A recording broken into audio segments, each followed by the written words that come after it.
On a warm summer afternoon in Williamsburg, nearly 24 tourists squeeze into a kitchen made of bricks constructed in the early 18th century. I wish I could feed you all, but my staff here. Michael Twitty is a culinary historian, interpreter, and chef at Colonial Williamsburg and Jefferson's Monticello. Savor to it. Right about now, your nose and stomach are just about defenseless to some good Southern cooking. So right now we have, it looks like spinach, but it's actually sweet potato and black-eyed pea leaves. That's right. The leaves protruding out of sweet potatoes, throwaway items to many, were used in many cases back in colonial times. And Twitty says that we've only replaced those leaves in 2017 with kale, collard, and mustard greens. Twitty loves his job as an interpreter and historian because he gets to educate and marvel people of food lineage and the role enslaved people played in Virginia's food culture, one of whom, according to Twitty, is responsible for Virginia, the South, and America's favorite comfort food. Every time you sit down and have some macaroni and cheese, think about Mr. James Hemings, the best chef in American history, because he's the one who brought it over here. Although Hemings' slave owner at the time, Thomas Jefferson, didn't call it macaroni and cheese, rather macaroni pie.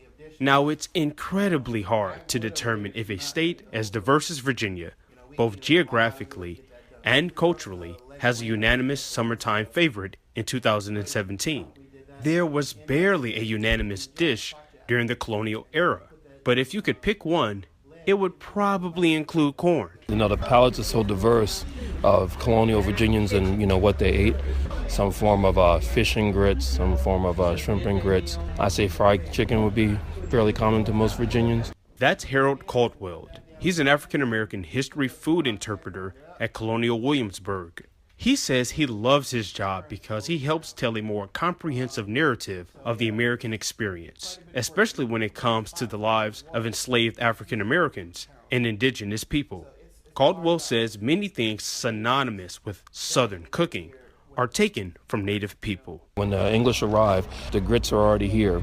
And then, of course, when they see Native people roasting the fish on a sapling grill, naturally, when you combine those two, the roasting of the fish, eating it with the grits, fish and grits. Caldwell says that in addition to shrimp and grits, many Virginians both today and centuries ago enjoyed the same refreshing slices of watermelon and tomatoes in the summer heat. To me, food and recipes are time machines because we can go back in time 410 years ago every time we pick up a fork. Patrick Evans-Hylton is a Virginia culinary expert and the publisher of Virginia Eats and Drinks magazine. Evans-Hylton says that rockfish, flounder, blue crab, and oysters were the bedrock of seafood plates in 2017 and in the 17th century. On the whole, I don't think that if one of the early Virginians came here and went to a restaurant and sat down and ordered some seafood, I don't think it'd be too unfamiliar to them. So there isn't a unanimous dish in Virginia. But if asked to assemble the consummate take-home plate from a summer cookout, you'd have macaroni and cheese, leafy greens, fried chicken, a few pieces of rockfish and flounder, some oysters, crab cakes, watermelon, and tomato slices. I'm Jason Fuller. Bon appetit.